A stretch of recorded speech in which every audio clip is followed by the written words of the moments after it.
श्लोक महला पहला।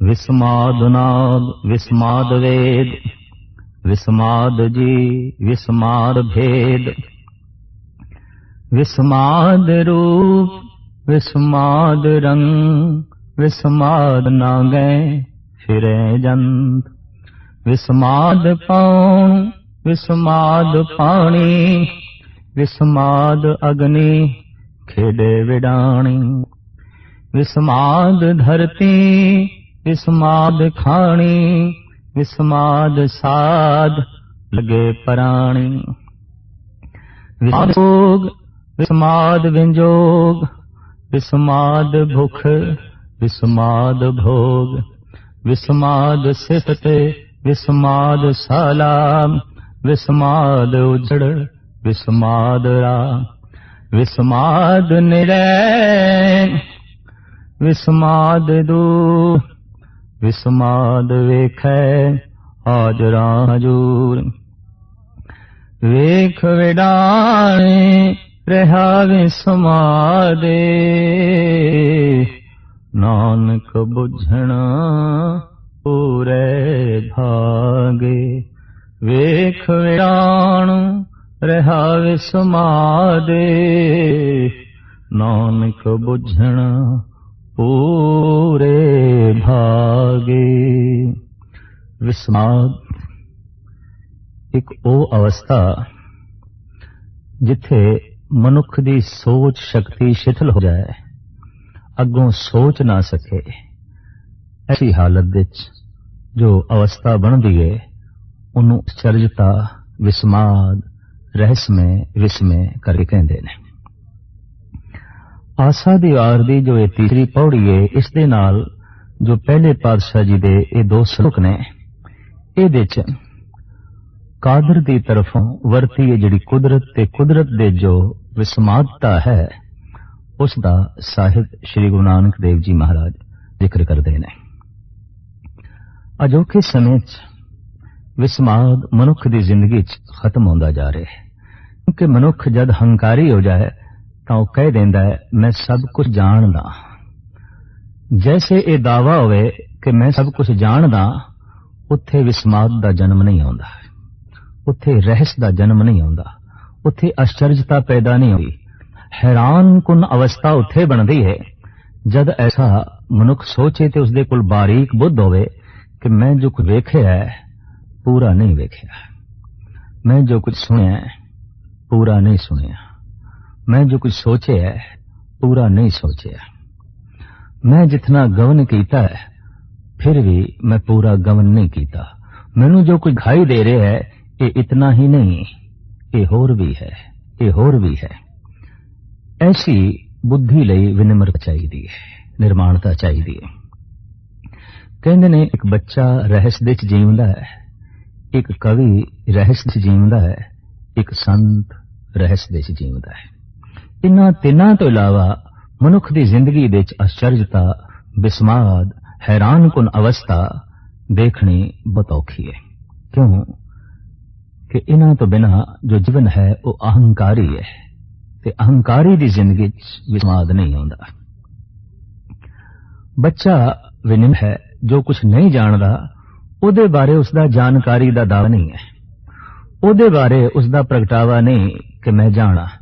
इस वास्ते बच्चा उड़दियां हुई तितलियां नूं वेख भी विस्माद विच लीन हो जाता है। बच्चा खिड़े हुए फुल्लां नूं वेख के भी सोचण ते मजबूर हो जाता है कि धरती दे चों ये कैसा सुपन, धरती दे चों ये कैसा नूर। एक बच्चा ते सूरज नूं वेख के भी हैरान हो जाता है, और इस तरह की थोड़ी जिहा भी बुद्ध रखण वाला मासूम बच्चा जद रात नूं चंद्रमा नूं वेखदा है, चमकदे नूं रहस नाल भर जाता है, विस्माद नाल भर जाता है। लेकिन ये विस्माद बच्चे दी अबोध अवस्था ते खड़ा है, अचेत अवस्था ते खड़ा है। एक होर विस्माद है जो कवि कोल है, शायर कोल है, और जिथे विस्माद नहीं शायरी का जन्म भी नहीं आता। आम मनोविज्ञानी का कहना है कि रहस्यमयी अवस्था तो ही कविता का जन्म है, शायरी का जन्म है। ते जिस शायरी का, जिस कविता का रहस्यमयी विषादमयी अवस्था तो उत्पत्ति नहीं हुई, जन्म नहीं होया। दरअसल वो कविता ही नहीं, वो शायरी ही नहीं। विस्माद जिथे मनुख हैरान हो जाए, विस्म हो जाए, रहस्य दी दुनिया विच खो जाए, इसलिए तीक्ष्ण बुद्ध चाहिए। तो कवि दा विस्माद अबोध अवस्था ते नहीं खड़ा, सुबोध अवस्था ते खड़ा है, लेकिन खड़ा है हिरदे दे तल ते। इस वास्ते कवि कोल रहस्य दा थोड़ा जिहा रस भी है, कवि कोल विस्माद दा थोड़ा जिहा रस भी है, जद के ये रस बच्चे कोल नहीं है। हैरान कुन अवस्था जरूर है, लेकिन ये रस नहीं है। विस्मद दे फिर जींदे ने संत, ये तीसरी कोटि च आ जाते ने, और ये तीसरी कोटि शिखर है, समौर है, उच्चता है। ये अपनी आत्मा दे तल ते जींदे ने, ते आत्मा दे चों जो कुछ भी चारों पासे अंकुरित होया है और होंदा रहिंदा है, इनू वेख वेख के वो विस्माद होंदे ने, इसनू वेख वेख के वो रस लेंदे ने।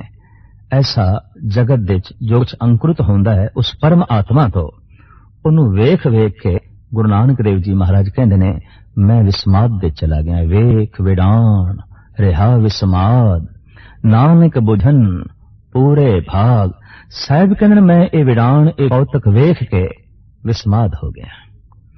पर ये विस्मादमयी अवस्था भी साहिब कहंदे ने नानक बुझन पूरे भाग। कोई बुझदा है, कोई जानदा है पूरे भागां नाल। भाव उसदी प्रालब्ध उच्ची होवे, उसदे पुबले संस्कार महान होवन, उहदे ते प्रभु दी दया बहुत बड़े पद्धर ते होवे, तां किदे ओ विस्मादमयी जीवन जींदा है, रहस्य विच जींदा है। अजोकी सदी, ये जो 20वीं सदी है, ये रस विहीन हो गई है, क्योंकि रहस्य विहीन हो गई है। स्वाद विहीन हो गई है, क्योंकि विस्माद विहीन हो गई। स्वाद ते उत्थे है जिथे विस्माद है, रस ते उत्थे है जिथे रहस्य है। रहस्य खो गया, रस खो गया, विस्माद खो गया, स्वाद खो गया। विस्माद क्यों खोया, रहस्य क्यों खोया? अहंकार वधिया। ते अहंकारी कहंदा है मैं बदलां नूं जो वेखिया है मैं वेख लिया पूरा, और मैं जान भी लिया। सूरज नूं जो वेखिया है मैं वेख लिया पूरा, और मैं जान भी लिया। ये धरती ये मैं वेख लईए और मैनू जान भी लिया। ये किसी वक्त धरती दा, सूरज दा एक हिस्सा सी। ये धरती टुट के ये थले आई, एक पासे हुई, सदियां तक गर्म रही, फिर ठंडी हुई, फिर इस देश बनस्पति पैदा हुई, फिर सहजे सहजे ये जीवन चलिया जो अज विचर रहा है। इस तरीके नाल एक जानकार बंदा कह देंदा मैं ते सब कुछ जानना। इस वास्ते विज्ञानक दे कोल रहस्य नहीं होंदा, विस्माद नहीं होंदा, स्वाद नहीं होंदा। विज्ञानक कोल कवि वाला हिरदा नहीं, विज्ञानक कोल शायर वाला हिरदा नहीं। उसदी पदार्थ दे नाल नेड़ता होंदी होई भी पदार्थ तो दूर ही है, क्योंकि उसने पदार्थ दे वजूद नूं वेखिया, पदार्थ दी रूह नूं नहीं वेखिया। संसार दे आकार नूं वेखिया, उन्हें इस दी बुनियाद नूं नहीं वेखिया, उसने इस दे नूह नूं नहीं वेखिया। तो साहिब श्री गुरु नानक देव जी महाराज दा फरमान मैं वेखदा और वेख वेख के विस्माद हो रहे हैं, रहस्य विच खो गए हैं। की कुछ वेख रहे हैं और किन्ना पसारा है।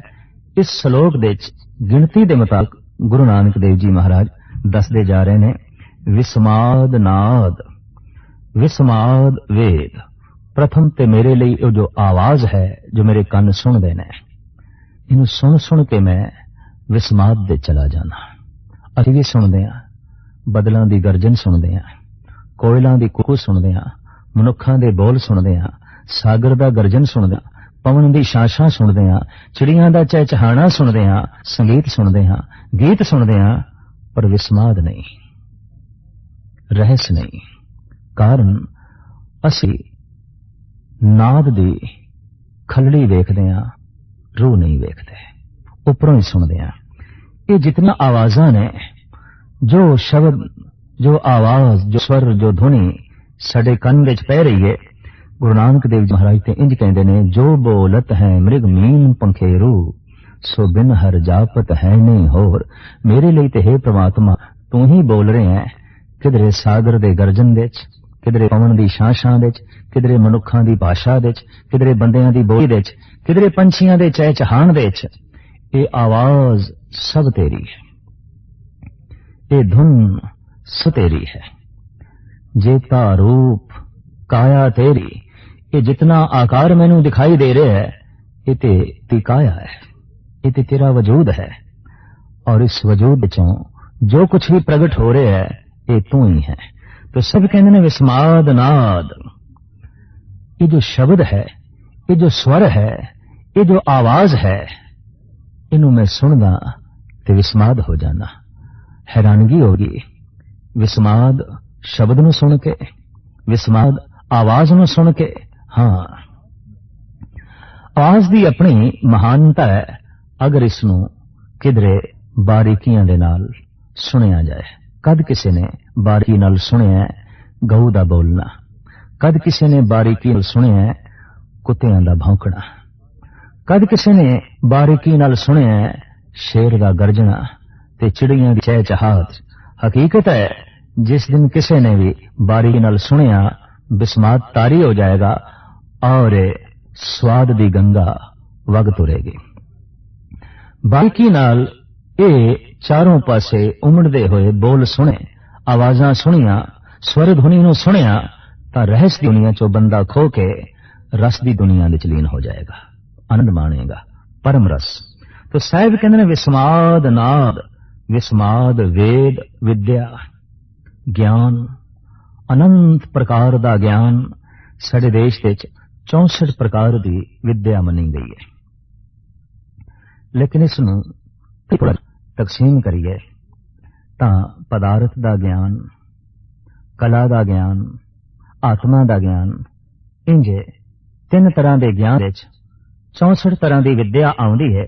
ते साहिब कहंदे ने जो विद्या है, ये जिहड़ा ज्ञान है, इनू भी महसूस जद करदा ते विस्माद दे चला जाना। ज्ञान, सूझ, समझ, ये विद्या, विद्या नू पढ़दियां जिहड़ा विद्यार्थी है, ज्ञान हासिल करदियां करदियां जो विद्यार्थी, जो शागिर्द रहस दी दुनिया विच खो जाए, वो रस दी दुनिया विच लीन होके संत दा रुतबा हासिल कर लैंदा है, भगत दा रुतबा हासिल कर लैंदा है। तो साहिब कहंदे ने मैं इस विद्या नू महसूस करके, चारों पासे बिखरे हुए ज्ञान नू महसूस करके विस्माद हो जाना। और ज्ञान हर एक चीज दे छुपिया होया है, लैण दी समर्था होवे। दरखत दा एक निक्का जिहा पत्ता भी अपने विच बहुत कुछ छुपाई बैठा है जे असीं उसनू जानना चाहिए। रेत दा एक निक्का जिहा जरा अपने च बहुत कुछ समेट के बैठा है जे असीं खोलना चाहिए। सागर, सूरज दी किरण, चंद्रमा, मनुख, वनस्पति, पशु, पंखी, हर एक ज्ञान दे सागर ने, चारों पासे ज्ञान दा उमड़िया होया सागर है। मनुख अगर यतन करे तो इस सागर दे चों कुछ एक अमृत दे घुट पान करके रहस दी दुनिया दे खो सकदा है, रस दा आनंद मान सकदा है। तो साहिब कहंदे ने मैं जो विद्या नू महसूस करदा जो चारों पासे बिखरी पई है, ज्ञान महसूस करदा जो जर्रे जर्रे विच मौजूद है, तो मैं विस्माद हो जाना। विस्माद जी, विस्माद भेद। फिर मैं वेखदा जीवां नू और जीवां दे भेद नू, मैं तो विस्माद हो जाना। एक चिड़ी तोते नाल मेल नहीं खांदी, तोता कौवे नाल मेल नहीं खांदा, कौआ इल नाल मेल नहीं खांदी, इल बाज नाल मेल नहीं खांदा, बाज कबूतर नाल मेल नहीं खांदा, और इसे तरीके नाल कबूतर कोयला नाल मेल नहीं खांदा, कोयल जिहड़ी है कौवे नाल मेल नहीं खांदी। ये भेद, पक्षियां दे तल ते भेद, कीड़े मकोड़ियां दे तल ते भेद, चौपाए जानवरां दे तल ते भेद। गौआं घोड़े जैसियां नहीं ने, घोड़े हाथी जैसे नहीं ने, हाथी शेर जैसे नहीं ने, शेर चीते जैसे नहीं ने, और चीते गिद्दड़ जैसे नहीं ने, गिद्दड़ कुत्ते जैसे नहीं ने। ये तो भेद है, सिर्फ आकार दा भेद नहीं है, और भी बारीक भेद है। सारे कुत्ते भी एक जैसे नहीं ने, सारे शेर भी एक जैसे शेर नहीं ने, सारियां बकरियां भी जैसियां बकरियां नहीं ने, सारियां भेड़ां भी एक जैसियां भेड़ां नहीं ने, और सारे मनुख भी ਇੱਕ ਜੈਸੇ ਮਨੁੱਖ ਨਹੀਂ ਨੇ, ਸਾਰੇ ਦਰਖਤ ਵੀ ਇੱਕ ਜੈਸੇ ਦਰਖਤ ਨਹੀਂ ਨੇ। ਸਾਹਿਬ ਕਹਿੰਦੇ ਨੇ ਜਦ ਮੈਂ ਜੀਵਾਂ ਨੂੰ ਵੇਖਦਾ ਜੋ ਬਨਸਪਤੀ ਦੇ ਚ ਨੇ, ਪਸ਼ੂ ਪੰਖੀਆਂ ਦੇ ਚ ਨੇ, ਕੀੜੇ ਮਕੌੜਿਆਂ ਦੇ ਚ ਨੇ, ਤੇ ਫਿਰ ਮੈਂ ਇਹਨਾਂ ਦੇ ਭੇਦ ਵੇਖਦਾ। ਬੜੀ ਦੂਰੀ ਹੈ ਆਪਸ ਦੇ ਚ, ਕੋਈ ਮੇਲ ਹੀ ਨਹੀਂ। ਬੱਕਰੀ ਦਾ ਕੀ ਮੇਲ ਹੈ ਗਊ ਨਾਲ, ਤੇ ਗਊ ਦਾ ਕੀ ਮੇਲ ਹੈ ਸ਼ੇਰ ਦੇ ਨਾਲ, ਤੇ ਸ਼ੇਰ ਦਾ ਕੀ ਮੇਲ ਹੋ ਸਕਦਾ ਹੈ ਹਾਥੀ ਨਾਲ, ਤੇ ਹਾਥੀ ਦਾ ਕੀ ਮੇਲ ਹੋ ਸਕਦਾ ਹੈ ਘੋੜਿਆਂ ਨਾਲ। ਇਹ ਤੇ ਬੜੀ ਦੂਰੀ ਹੈ, ਭੇਦ ਹੈ। ਸਾਹਿਬ ਕਹਿੰਦੇ ਨੇ ਐਸਾ ਜਿਵੇਂ ਸੰਸਾਰ ਦੇ ਚ ਭੇਦ ਵੇਖਦਾ। ਇੱਕ ਦਰਿਆ ਦਾ ਦੂਸਰੇ ਦਰਿਆ ਨਾਲ ਕੀ ਮੇਲ ਹੈ, ਇੱਕ ਪਹਾੜ ਦਾ ਦੂਸਰੇ ਪਹਾੜ ਨਾਲ ਕੀ ਮੇਲ ਹੈ, ਇੱਕ ਗ੍ਰਹਿ ਨਛੱਤਰ ਤਾਰੇ ਸਿਆਰੇ ਦਾ ਦੂਜਿਆਂ ਨਾਲ ਕੀ ਮੇਲ ਹੈ। ਦੂਰੀਆਂ, ਭੇਦ। ਇਸ ਭੇਦ ਨੂੰ ਜਦ ਮੈਂ ਵੇਖਦਾ ਤਾਂ ਵਿਸਮਾਦ ਤਾਰੀ ਹੁੰਦਾ ਹੈ। ਇਹ ਭੇਦ ਆਪਾਂ ਵੀ ਰੋਜ਼ ਵੇਖਦੇ ਹਾਂ, ਚਾਰੋਂ ਪਾਸੇ ਸਾਨੂੰ ਦਿਖਾਈ ਦਿੰਦਾ ਹੈ। ਬੰਦੇ ਬੰਦੇ ਚ ਭੇਦ ਹੈ, ਮਨੁੱਖ ਮਨੁੱਖ ਦੇ ਚ ਅੰਤਰਾਲ ਹੈ। ਸਾਰਾ ਜੀਵਨ, ਸਾਰੇ ਜੀਵ, ਮਹਾਰਾਜ ਕਹਿੰਦੇ ਨੇ ਇਹਨਾਂ ਦੇ ਵਿਚਕਾਰ ਇੱਕ ਭੇਦ ਦੀ ਦੀਵਾਰ ਹੈ। ਇਹ ਭੇਦ ਹੈ ਰੰਗ ਦਾ ਹੈ, ਰੂਪ ਦਾ ਹੈ, ਜ਼ਾਤ ਦਾ ਹੈ, ਪਾਤ ਦਾ ਹੈ, ਨਸਲ ਦਾ ਹੈ, ਔਰ ਇਸ ਤੋਂ ਇਲਾਵਾ ਮਨੁੱਖੀ ਦੁਨੀਆ ਵਿੱਚ ਭਾਸ਼ਾ ਦਾ ਹੈ, ਮਜ਼ਹਬ ਦਾ ਹੈ। ਗਰਜ਼ ਕੇ ਹਰ ਜੀਵਾਂ ਦੇ ਭੇਦ ਹੈ। ਰੇਸ਼ਮ ਦੇ ਕੀੜੇ ਬਿਸ਼ਟਾ ਦੇ ਕੀੜੇ ਜੈਸੇ ਨਹੀਂ ਨੇ, ਬੜਾ ਭੇਦ ਹੈ। ਜਦਕਿ ਰੇਸ਼ਮ ਦਾ ਕੀੜਾ ਵੀ ਕੀੜਾ ਹੈ, ਬਿਸ਼ਟਾ ਦਾ ਕੀੜਾ ਵੀ ਕੀੜਾ ਹੈ, ਪਰ ਬਹੁਤ ਵੱਡਾ ਭੇਦ ਹੈ, ਬਹੁਤ ਵੱਡੀ ਆਪਸ ਵਿੱਚ ਖੜੀ ਦੀਵਾਰ ਹੈ। ਇਸੇ ਤਰੀਕੇ ਨਾਲ ਮਨੁੱਖਾਂ ਦੇ ਤਲ ਤੇ ਭੇਦ ਹੈ। ਤਾਂ ਸਤਿਗੁਰਦੇਵ ਜੀ ਮਹਾਰਾਜ ਕਹਿੰਦੇ ਨੇ ਵਿਸਮਾਦ ਜੀ, ਵਿਸਮਾਦ ਭੇਦ, ਵਿਸਮਾਦ ਰੂਪ, ਵਿਸਮਾਦ ਰੰਗ। ਫਿਰ ਮੈਂ ਰੂਪ ਵੇਖਦਾ ਚਾਰੋਂ ਪਾਸੇ ਬਿਖਰਿਆ ਹੋਇਆ, ਪੰਛੀਆਂ ਦਾ ਰੂਪ, ਮਨੁੱਖਾਂ ਦਾ ਰੂਪ, ਪਸ਼ੂਆਂ ਦਾ ਰੂਪ, ਤੇ ਫਿਰ ਇਹਦੇ ਉੱਤੇ ਚੜਿਆ ਹੋਇਆ ਰੰਗ ਵੇਖਦਾ। ਕੋਈ ਕਿਸੇ ਰੰਗ ਦਾ, ਕੋਈ ਕਿਸੇ ਰੰਗ ਦਾ, ਤੇ ਕਿਸੇ ਨੂੰ ਤੇ ਕਈ ਕਈ ਰੰਗ ਦੇ ਦਿੱਤੇ। ਇੱਕ ਇੱਕ ਮੱਛੀ ਦੇ ਕਈ ਕਈ ਦੇਖਣ ਨੂੰ ਮਿਲਦੇ ਨੇ, ਇੱਕ ਇੱਕ ਪਕਸ਼ੀ ਦੇ ਕਈ ਕਈ ਰੰਗ ਦੇਖਣ ਮਿਲਦੇ ਨੇ। ਔਰ ਮਨੁੱਖ ਅਗਰ ਥੋੜਾ ਜਿਹਾ ਵੀ ਧਾਰਮਿਕ ਹੈ ਤੇ ਬਾਰੀਕ ਬੁੱਧ ਰੱਖਦਾ ਹੈ, ਵਿਸਮਾਦ ਤਾਰੀ ਹੋਏ ਬਿਨਾ ਰਹਿ ਨਹੀਂ ਸਕੇਗਾ। ਹਿਮਕੁੰਡ ਦੀ ਯਾਤਰਾ ਦੇ ਸਮੇਂ ਇੱਕ ਉਦਾਸੀ ਮਹਾਤਮਾ ਨੇ ਰਸਤੇ ਵਿੱਚ ਬੈਂਗਣਾ ਦੇ ਇੱਕ ਖੇਤ ਨੂੰ ਵੇਖ ਕੇ ਉਹਦੇ ਨੇਤਰ ਸੱਜਲ ਹੋਏ ਤੇ ਬੈਂਗਣ ਨੂੰ ਗਲਵਕੜੀ ਚ ਲੈ ਲਿਆ, ਉਹਦੇ ਬੂਟੇ ਨੂੰ। ਆਮ ਲੋਕਾਂ ਦੀ ਦ੍ਰਿਸ਼ਟੀ ਗੋਚਰ ਜਦ ਇਹ ਘਟਨਾ ਹੋਈ ਤੇ ਇੰਜ ਮਹਿਸੂਸ ਹੋਇਆ ਜਿਵੇਂ ਕਿ ਪਾਗਲ ਹੈ, ਲੇਕਿਨ ਨਹੀਂ। ਉਹਦੀ ਰਸਨਾ ਤੇ ਬੋਲ ਨਿਕਲ ਰਹੇ ਸਨ, ਬਲ ਬਲ ਜਾऊं ਸ਼ਾਮ ਸੁੰਦਰ ਕੇ ਅਕਥ ਕਥਾ ਜਾਂ ਕੀ ਬਾਤ ਸੁਣੀ।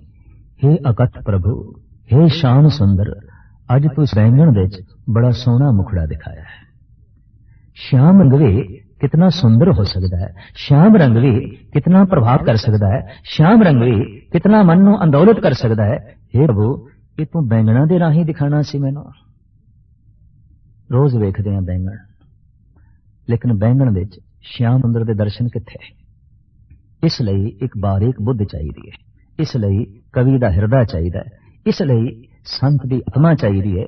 फिर ते बैंगण भी परमात्मा जैसे दिखाई देंगे। ते जे ये बुद्ध नहीं तो हो सकता है परमात्मा भी बैंगणा जैसे ही दिखाई देवे। कुछ भी नहीं, कुछ भी नहीं। तो सतगुरुदेव जी महाराज ने विस्माद रूप विस्माद रंग, मैं रूप वेखदा, जिथे तक वेखदा ते फिर उन्हां दा रंग वेखदा। हे मेरे अकाल पुरख, विस्माद मेरे कारी हो जाता है, मैं ते रहस्य दी दुनिया विच खो जाना। फिर अगां चल के साहिब कहंदे ने विस्माद नांगे फिरे जंत। हे अकाल पुरख, मैं हैरान हो जाना कि मनुख कपड़े पहनते ने, पशु कपड़े नहीं पहनते, पक्षी कपड़े ही नहीं पहनते, नगन घूमते पहने ते उन्हां नूं अपनी नगनता दा कोई बोध भी नहीं है, नगनता ते कोई शर्मसारी भी नहीं है, नगनता दा कोई एहसास भी नहीं है। जबकि असी रोज ये नंगे पशु वेखदे हां, कदी विस्मृतारी नहीं होया। बारीक बुद्ध चाहिए। तो साहिब श्री नानक देव जी महाराज दा फरमान, विस्माद नांगे फिरे जंत, विस्माद पाऊं विस्माद पानी, विस्माद अग्नि खेडे विडाणी। साहिब कहंदे ने वगदी हुई पौण नूं वेख के मैं विस्माद दी दुनिया विच खो जाना। इसनूं महान कवि सूरबीर संत गुरु गोबिंद सिंह जी महाराज अकाल उस्तद विच इंज बयान करते हैं। कहूं पवन होके बहे बेग ऐसे, कहे मोह न आवे कथों ताहे कैसे। हे प्रभु, किधरे तू पवन बन के जद मैनू स्पर्श करके लंघ जाना है, जद मैनू छू करके लंघ जाना है, ते ये छूना मैनू बहुत वड्डा सुख देंदा है। गर्मी है, पसीना आ रहा है, ते पवन छू के लंघ रही है। एक संसारी नू तो ऐसा महसूस होवेगा, हवा दा झोंका है, कुछ ताजगी दे गया। एक कवि नू कुछ होर ढंग नाल महसूस होवेगा, पर जिहड़ा एक संत है उन्हें ते कहना, हे प्रभु तू अज छू के लंघे है, बड़ा सुख दे गया। तू छू के लंघे है, मेरा पसीना सुख गया। तू मैनू स्पर्श करके लंघे है, तू मेरे अज गलवकड़ी च लगे है। पवन परमात्मा है, जबकि कईयां लई ते हो सकता है परमात्मा भी सिर्फ वगदी हवा ही होवे और कुछ नहीं। संत लई ते वगदी हुई पवन ये ते परमात्मा है। चारों पासे परमात्मा छू रहा है, सानू स्पर्श कर रहा है, किधरे पवन दे रूप विच, किधरे धरती दे रूप विच, किधरे सूरज दीयां किरणां दे रूप विच, किधरे होर अदृश्य अंगां दे रूप विच। चारों पासे सानू छू रहा है, पर एक बदकिस्मती है, असी उसनू नहीं छू रहे। असी अखां बंद कर लेने आ, असी अपने हिरदे दे उत्ते एक बहुत वड्डा पत्थर रख लेने आ, फिर भी सानू छू रहा है। उहदी स्पर्शता दा बोध क्यों नहीं होया? क्योंकि बुद्धि विकसित नहीं हुई। गुरु जन पास सतसंग विच आना, इसका मुख मकसद जिहड़ा है इतना ही है कि हार परयो स्वामी के द्वारे दीजे बुद्ध विवेका। हे प्रभु, ओ विवेक बुद्ध मैनू दे कि चारों पासे तू जिहड़ा मैनू छू रहे हैं, इसका मैनू बोध हो जाए, इसका मैनू पता चल जाए। ऐसा भी हो सकता है कि मां बाप दा हाथ जो सिर ते पे है, अगर बंदा रहस्यवादी है तो ऐसा सोचेगा अज ते परमात्मा ने असीस दे दी, अज ते ईश्वर ने असीस दे दी। मां दे रूप विच, पिता दे रूप विच, गुरु दे रूप विच, उस्ताद दे रूप विच असीस ते चारों पासे मिल रही है। पात्रता होनी चाहिए, योग्यता होनी चाहिए, बोध होना चाहिए। तो साहिब कहते ने, हे प्रभु तू किधरे पवन रूप विच मैनू छू रहे हैं, मैनू ताजगी दे रहे हैं, मैनू जिंदगी दे रहे हैं, और इस वगदी हुई पवन नू वेख के मैं विस्माद हो जाना। विस्माद पौन विस्माद पानी। हे प्रभु, वगदे हुए दरियावां नू, बरसदियां हुईयां बूंदां नू, सागर दियां लहरां नू, झीलां नू, और थां थां ते पए पानी नू ते बुझा रहे रास ये पानी, मैं ते विस्माद हो जाना। शरीर विच ये पानी, हे प्रभु मैं ते इसदी दुनिया च खो जाना। ये पानी असी वेखदे हां, जैसे बारीक बुद्धि प्राप्ति होवेगी, पानी पानी दिखाई देगा। पानी प्रभु अकल पुरख दा रूप दिखाई देगा। हकीकत है, गुरु गोबिंद जी महाराज कहते हैं, कहूं फूल होए के भले राग फूले। हे प्रभु, कमाल दी गल है, किधरे मेरे सामने तो फुल के खड़े हैं, फुल्लां दी तरह फुल के खड़ा है, फुल्लां दे विच। ऐसा सोपन, ऐसी कोमला, तू इतना कोमल है, तू इतना सुंदर है, तू इतना सुगंधित है। कहूं फूल होए के भले राग फूले, कहूं भंवर होए के भली भांत भूले।